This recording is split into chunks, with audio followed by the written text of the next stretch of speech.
हम सबका हम सबका भी बस यही हाल है। नारद ने एक दिन श्री कृष्ण से पूछा, प्रभु आपकी माया कैसी है, मैं देखना चाहता हूँ। एक दिन श्री कृष्ण नारद को लेकर एक मरुस्थल की ओर, बहुत दूर जाने के बाद श्री कृष्ण के नारद से बोले, नारद, हे नारद, मुझे बड़ी प्यास लगी है, क्या कैसे थोड़ा सा जल ला सकते हो? नारद बोले, प्रभु ठहरिए, मैं अभी जल लिए आया। ये कहकर नारद चले गए। कुछ दूर पर एक गांव था। नारद भाई जल की खोज में गए। एक मकान में जाकर उन्होंने दरवाजा खटखटाया। द्वार खुला और एक परम सुंदरी कन्या उनके सन्मुख आकर खड़ी हुई। उसे देखते ही नारद सब कुछ भूल गए। भगवान मेरी प्रतीक्षा कर रहे होंगे, वे प्यासे होंगे, हो सकता है प्यास से उनके प्राण में निकल जाए।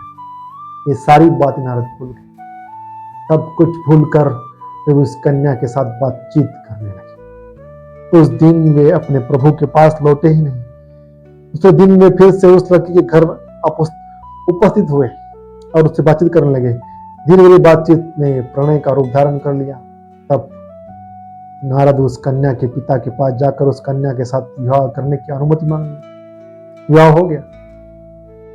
नवदंपति उसी गांव में रहने लगे। धीरे धीरे उनकी संतान भी हुई। इस प्रकार 12 वर्ष बीत गए। इस बीच नारद के ससुर मर गए और वे उनकी संपत्ति के उत्तराधिकारी हो गए।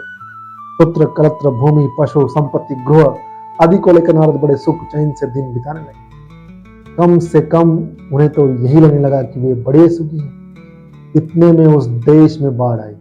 रात के समय नदी दोनों कगारों को तोड़कर बहने लगी और सारा गांव डूब गया। मकान गिरने लगे। मनुष्य और पशु बह बह कर डूबने लगे। नदी की धार में सब कुछ बहने लगा। नारद को भी भागना पड़ा। एक हाथ से उन्होंने स्त्री को पकड़ा, दूसरे हाथ से 2 बच्चों को और एक बालक को कंधे पर बिठाकर वे उस भयंकर बाढ़ से बचने का प्रयास करने लगे। कुछ ही दूर जाने के बाद उन्हें लहरों का वेग अत्यंत तीव्र पड़ा। कंधे पर बैठे शिशु की नारद किसी प्रकार रक्षा न कर सके। वह गिरकर तरंगों में बह गया। उसकी रक्षा करने के प्रयास एक बालक जिसका हाथ में पकड़े हुए थे खुद को डूब गया। निराशा और दुख नारद अर्थनाद करने लगे। अपनी पत्नी को वे अपने शरीर की सारी शक्ति लगाकर पकड़े हुए थे। अंत में तरंगों के वेग से पत्नी भी उनके हाथ से छूट गई और वे स्वयं तट पर जा गिरे तो मिट्टी में लोटपोट होकर कातर स्वर से विलाप करने लगे। इसी समय मानो किसी ने उनकी पीठ पर कोमल हाथ रखा और कहा, वत्स, जल कहाँ है? तुम जल लेने गए थे। जल लेने गए थे ना?